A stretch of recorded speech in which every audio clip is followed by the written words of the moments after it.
Hey guys, so here's an update. It's Saturday. Let's see how far I got on my sales this week. So last we checked in, I had 722 sales. Now I have 731. So in this week I sold 2 of the Kingfisher Flexi models. I sold 2 of the commercial versions. I sold an S1 telescoping rocket. I sold a commercial version of Sprinkles.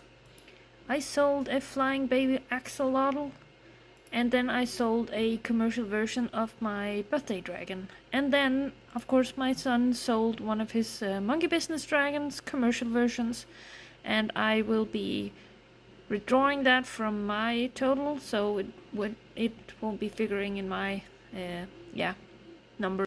So I entered the numbers in.